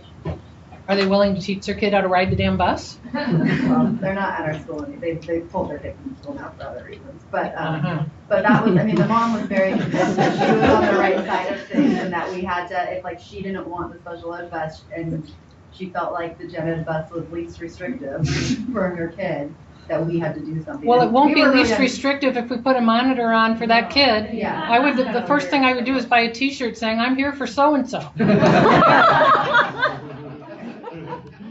I'm just kidding, I wouldn't do that. But I would think it. I would laugh for no reason, and all of you would know why. Here's... You don't need any more great ideas, Dr. Wood. The thing I guess I would say is it's the least restrictive place until you need a monitor. Yeah. Okay. Then a smaller bus with a seat belt is a really good way to go. Monitors go on small buses. Okay. And sometimes parents aren't willing to do the special ed bus because it's the special ed bus. Yeah, that's what she said. But we can arrange taxis. Okay. So I'm just saying, I'm willing to work with people and be flexible, but I'm not willing to endanger a bus driver. Those buses take 60 to 90 kids, depending on size of ass. Seriously, 90 kids. I was a lot younger when I did that. Okay, next. My son said that that's why they went on strike, was because he was misbehaving on the bus. That he was the reason. Yep. I can believe it too. I got to meet your kid. Okay, so I've got some stuff around accommodations, not what they are, but what to do and not do, because I have biases and I will tell them to anybody. So this is straight up bias. You don't have to agree with it. But I would definitely involve parents in discussions about accommodations because they can tell you what's worked and not worked in the past. I would definitely talk to the student. I've gone to IEP meetings and now 504 meetings for 9 years. I often don't see students at these meetings. I actually have gone to 2 meetings in the last 2 weeks where the student didn't know he had a 504 plan. That is embarrassing. It's not going to help anything. Whatever. How am I going to ask that student how his accommodations are working when he doesn't know he has ADHD? And also, how can you not know? Really, you've fallen out of your chair 4 times in the last 5 minutes. No. Definitely make a decision as a team, okay? Consult with us if you need support. And if you include transportation as an accommodation, work with us before you propose it to the parents. But if the kid needs it, we'll make sure it gets set up with the same speed and accuracy as it happens in special ed, and I apologize in advance. Sorry. Don't assume that certain accommodations, such as extra time, are appropriate for every student. Everybody can't sit in the front row. Everybody does not need extra time. Don't assume that everybody knows what you mean by preferential seating. I have no idea what the hell that means. So here's what the SIT team needs to do. Preferential seating, front of the classroom. Now, I have some biases around this too, because preferential seating usually means in the front of the classroom so you can be by the teacher. But the teacher is supposed to not be just at the front of the classroom. If you're just at the front of the classroom, even in high school, you're kind of missing the boat. because it means you can't see the kids playing solitaire and World of Warcraft in the back of the room. I've taught at the university level and caught people doing that. And they're like, I'm sorry, I didn't think you'd know. And I'm like, window behind you, dude. Really? Seriously? So I'm going to suggest that you really think about, if you have a student with paranoid schizophrenia, they want to be in the back row. They don't want people behind them. Sometimes if you have a migraine, these kind of lights set off a headache. Sometimes if you have a migraine, it's sunlight. So figure out what the kid needs for their migraine. If they need to, if they have cyclic vomiting syndrome, put them on an aisle. Don't make them climb over other people. So really think about it. And of course, just like in special ed, you can't do as appropriate or as needed. Don't pretend it's spaghetti that you're going to throw at the wall and see what sticks. Fewer accommodations that move the student along are better than everything you can possibly think of. And don't assume that accommodations will work from year to year. The reason I want to talk to kids is, and you've probably seen this happen as you do evaluations, you say to the kid with low vision, so do you sit in the front row? Kid's like, nope. Do you wear your hearing aid? Nope. So, I literally have had kids with low vision that I've put poster-sized worksheets on their desk because they won't come sit in the front. They won't do the accommodation. It's not a good accommodation. And if you get into a power struggle around accommodation, you're not going to be able to teach them anything. So I'm suggesting that because this is all about accommodations, the SIT team should really focus a lot of attention on these. Do as few as you can to benefit the student, but definitely individualize them as much as possible. Yes? Would you say the ideal amount would be like 2 to 3, or? Well, it depends on what they are. Yeah, in general, if you had to average. I don't know. Because I've seen recently, I'm the coordinator of my school, and I was going at like 8, and it seemed a little excessive. 8 seems excessive when I put on my teacher hat and I think, okay, so I've got 30 kids in my room, and this kid has 8 accommodations, and they're in here for 55 minutes. Yeah. Yeah, that concerns me. But, if it's one accommodation, but the accommodation is if the kid gets out of his seat, move into the doorway so he doesn't elope, that's one really good one that's going to take up a lot of your time. Maybe you don't need more. Maybe that one is as good as those 8 in terms of the amount of teacher time it'll take. All right, let's move on. So realistically speaking, you could have a parent come meet with you for whom you guys, somebody at the table already knows the kid besides the parent. The SIT team has discussed this kid before. You've got written parent consent, or you get consent right at that table. The whole consent evaluation 504 plan could be over in 40 minutes. 40. It's not like special ed. I'm kind of sorry we call it an evaluation, because when I talk to some school psychs about doing a reevaluation, they're like, oh my God. And I'm like, no, it's not like that. It's nice. It's actually really fast when you're used to special ed. You can do a really good, credible job. You can write a plan that changes a kid's life in 40 minutes. I don't think there's any more, but let's look. Oh yeah, IHPs. So individual health plans. So for a long time, school nurses were writing individual health plans, and they would say things like, the student will have a permanent pass so they can leave class 2nd period, 4th period, and 6th period to get their blood sugar checked, and if it's too low, they'll have a snack. If you're the teacher whose room they left, they're gone for a half hour. That's going to change the learning target if it happens every day. And there's going to need to be an accommodation for making up the work or adjusting the work. That is not just an IHP. So an IHP is the student goes to the nurse and takes their Ritalin under supervision and then leaves again. Or the student goes to the nurse's office because it's a single seater and we can make sure that they're not offending against other students or nobody offends against them, right? They're going there to take medication. They're going there to get some kind of thing that only a nurse can do. If it goes any further than that, they need a full-blown 504 plan. And so over time, we're working with the nurses to convert those. And so sometimes you're going to have both an IHP, which is itself a form of a 504, and a 504 plan. And what we do, like we do with IEPs, is we fold that healthcare plan into the 504, so they travel together, so everybody knows what the student's complete needs are. Does that make sense?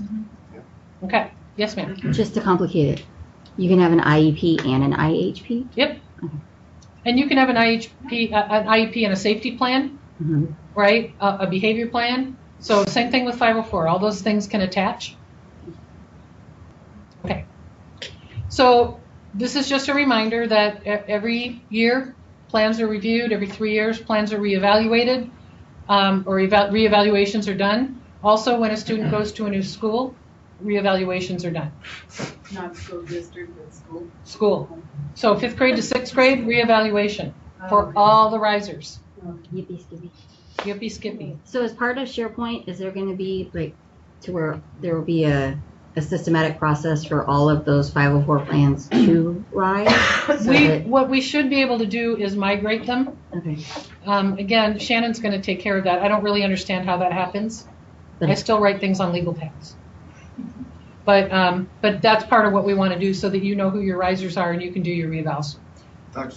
Yes, sir. What about mid-year transfer, 5th grade to another 5th grade? Reevaluation.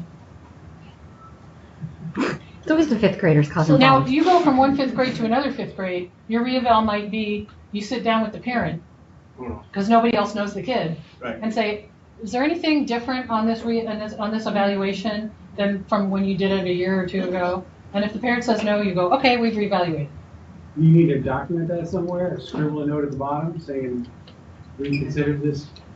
What I would do is, we haven't come out on a policy for that. If nothing changes, I've been telling people, because not everybody has rewritable access yet, is to make a note and send it in to us, reevaluate it on whatever date, no changes. Sounds like there's information forthcoming on that. There always will be. But I guess is the idea, like, if their 504 plan was in October, they had it, and then the kid moves from one, like, Fairmont Park to Gatewood.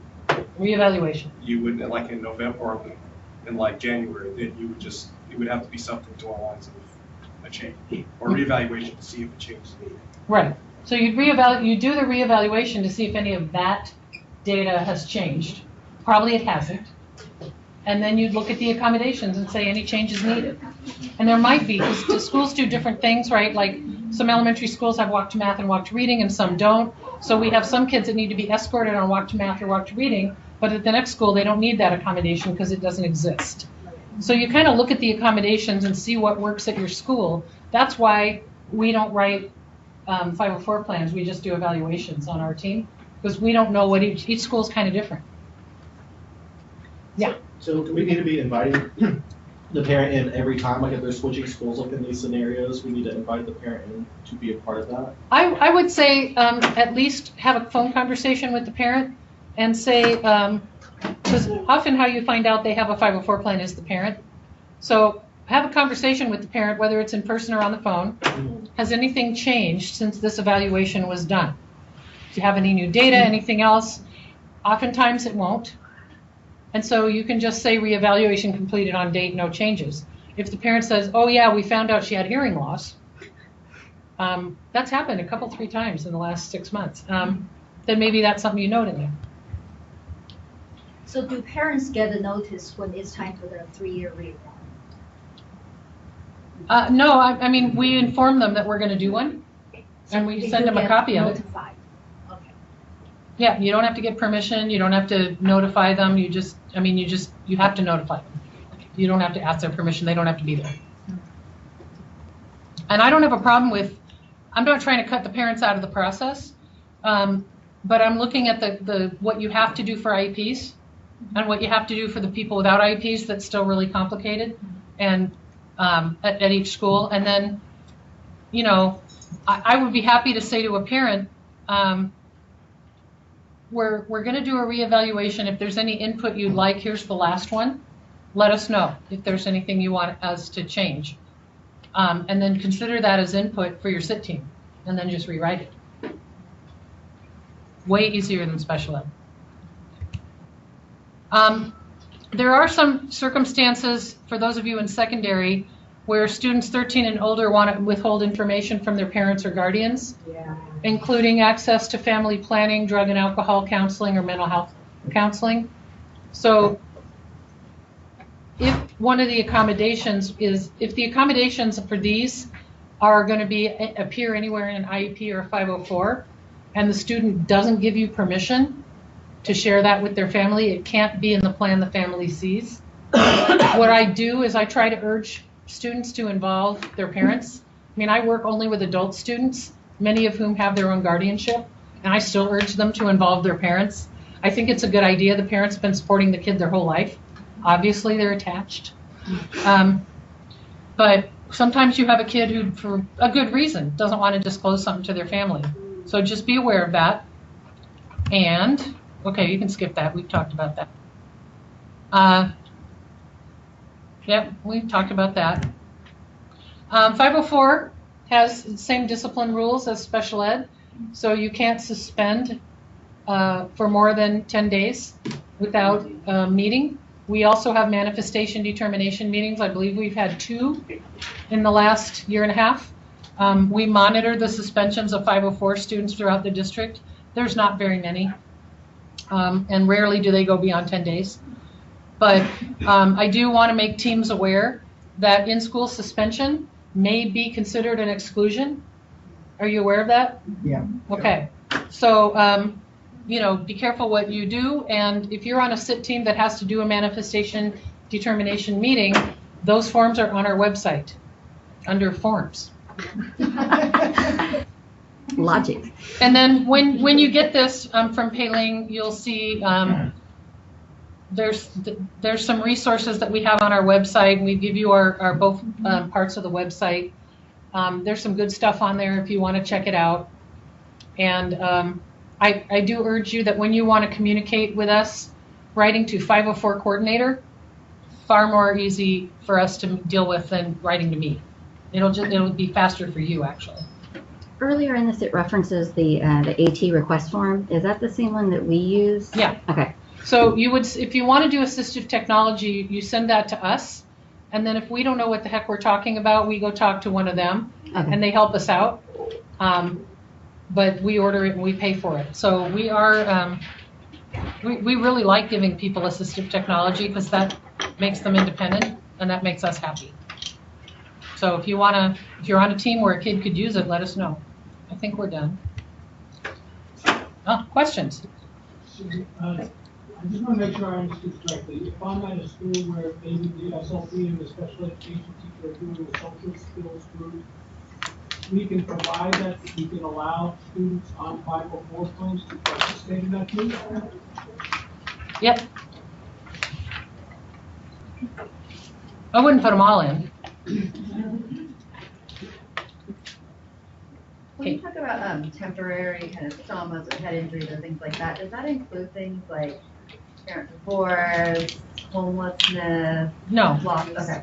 It includes disabilities, mental or physical impairments. So if you have depression and anxiety related to your parents' divorce, then yes. Okay, perfect. If you're,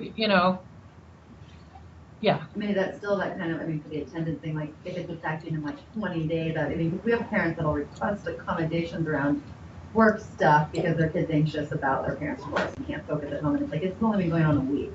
It's not 2 weeks. Well, the thing I know, I don't know about divorce as much as I know about death. When a student loses a parent, you kind of lose that kid for several months. Yeah. I would put that kid on a 504 because it's going to last a long time, and you're going to want to show that you're making those accommodations, and you're going to want to have a multidisciplinary team talk about it, and not just have teachers make stuff up. Because what they may do is lowball what the student can do. And the thing we know about students at risk is that with the proper supports, they can achieve at a high level. So I don't want to take that away from the kid that, that's the year I became a bad student, as well as my parents got divorced. If the kid is developing, even if you think it's temporary, it might last 4 weeks, although I think that's lowballing it quite a bit. Write a plan. Talk about it. Create something. I mean, the 504 plan can be mostly blank. And I'm not suggesting that you phone it in, but it doesn't require the level of concentration and words that an IEP does. If you just want to say, this kid's going through a divorce, let's do some common sense stuff and document what we're doing. Because what that does is it gives you the power a year later, if it's still in place, to go, oh wow, this kid hasn't been using accommodations for 4 months, let's end it. Or wow, this has been going on a long time. The parents have got divorced a year ago, let's look a little deeper. Is there a question? Oh, I was. Clarifying question about language and the way that you responded to my question and some of the other questions, you made it sound like it's better to be just descriptive when it comes time to talk about the suspected disability. But I'm curious if you should boil that down into a study skills deficit. And not that labels are important, but I just don't really know what direction to go in. Well, not that I'm going to. I won't know what a study skills deficit is unless you use words to describe it to me. Okay. So if you're going to call it something, describe it. Or just describe it. So is it better to just describe it? I don't know. Because I don't want to tell my counselors to use language that they shouldn't use. Here's the thing I'm going to say. We don't diagnose. And most of us aren't school psychologists. Most of us writing plans are not. So I urge people to look at what's observable and measurable, because that's something anybody can do. So the student has failed to turn in 95% of his assignments on time. There's a tree growing in his locker. There's 3 dead lunches in his backpack. He blurts 17 times per minute on average. I actually had a student who did that. Tourette's and ADHD. It was horrific. He graduated from high school on time. He came back and I met him at Franklin. He came and gave me a hug. I'm surprised he made it to adulthood, frankly. But more power to him. He must have been way smarter than we thought. So do you see what I'm getting at? And then when it comes time to discuss the suspected disability, is it just that it is a suspected disability? Well, you can say if that's what it is, that's what it is. Just call it what it is. I know you're used to having a name. Yeah. But there is no box. I mean, there is no drop-down menu with these forms. Okay. The thing I'll say is this. As a teacher, I don't care what the diagnosis is.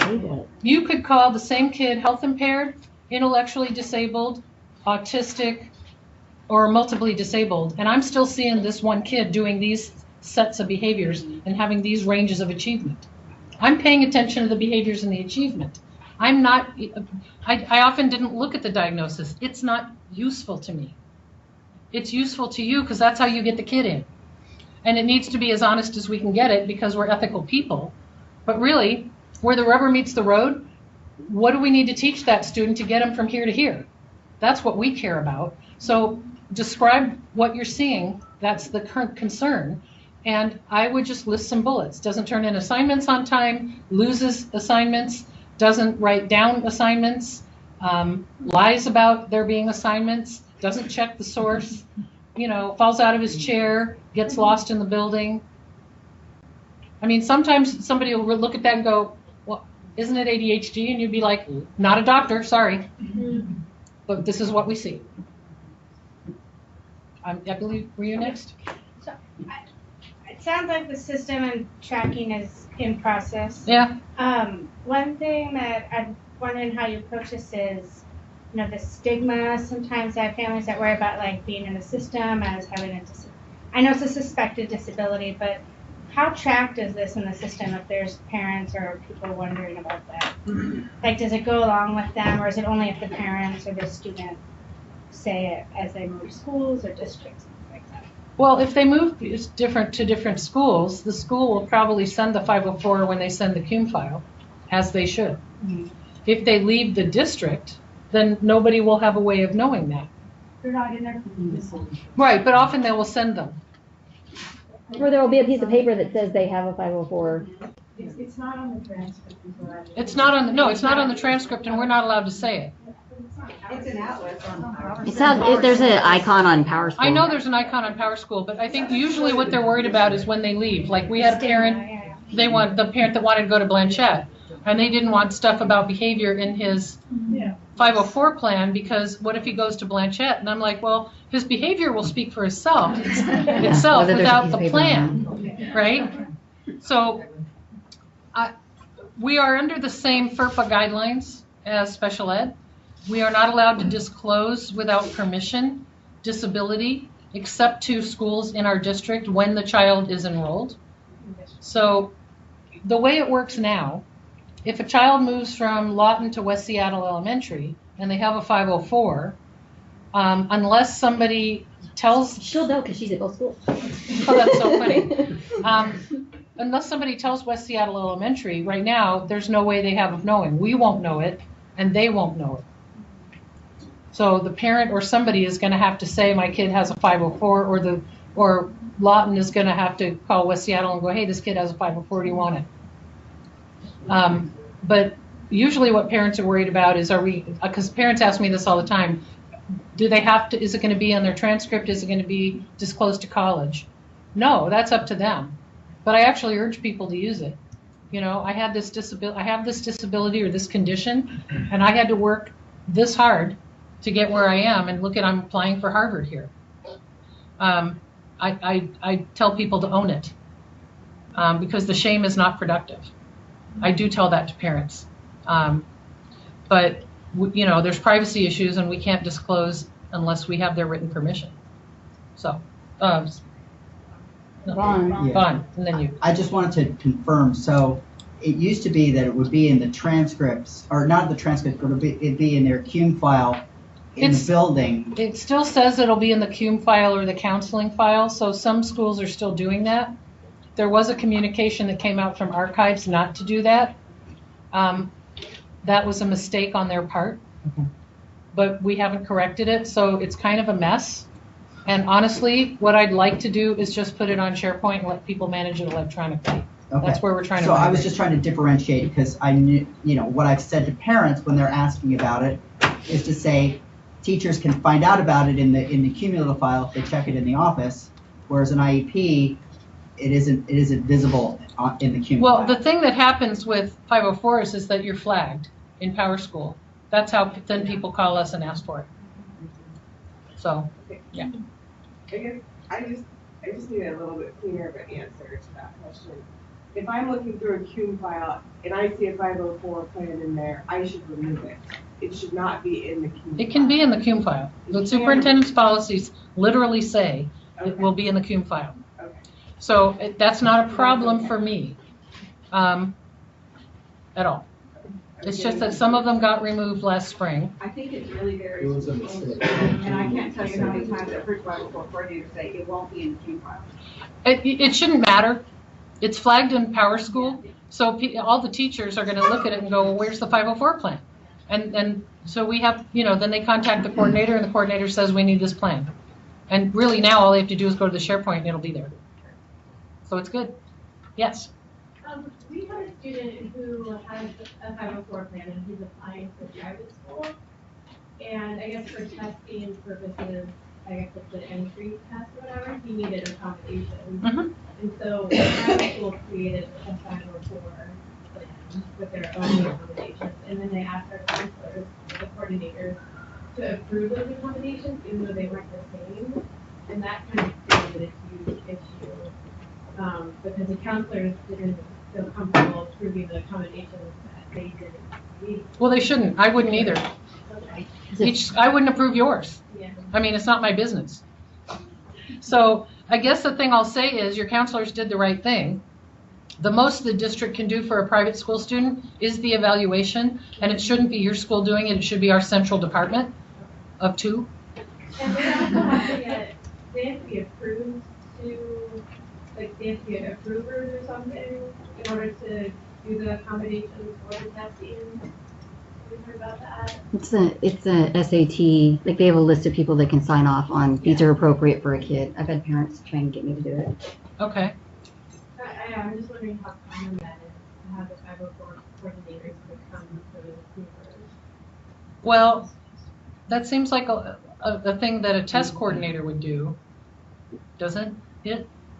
If you look at the ACT website, which Oh, well, there's no, yeah, ACT is tough. right, which governs the SAT, right?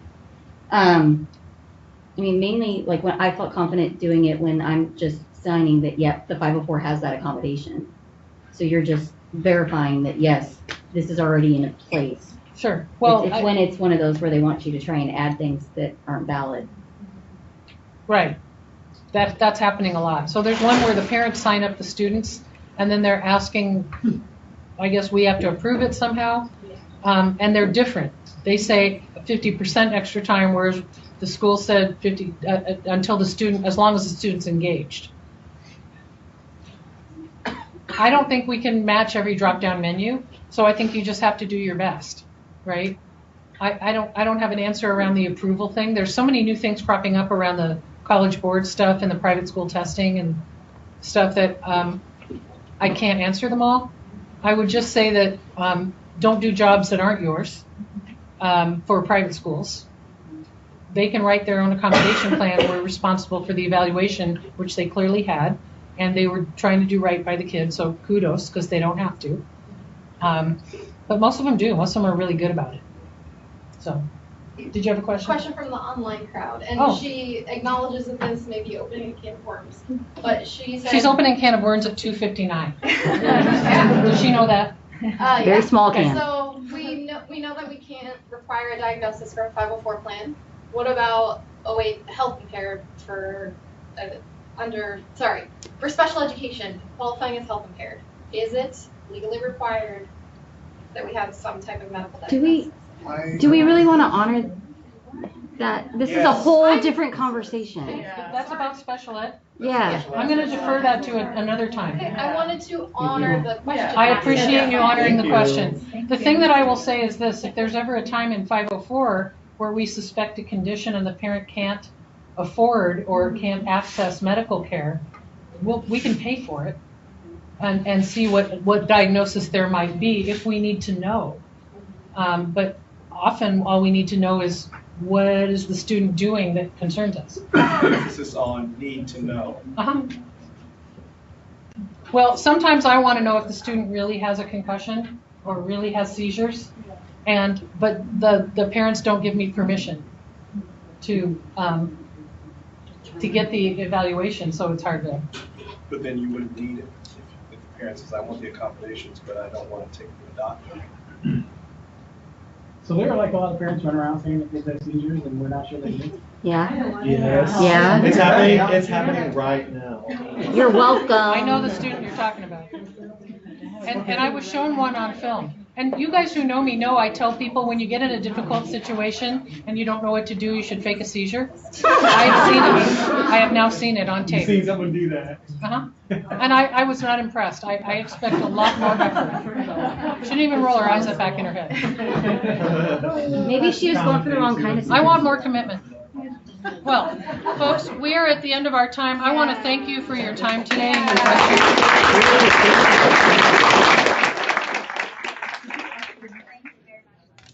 Thanks for inviting me. It's good to see you. How are you doing? Thank you.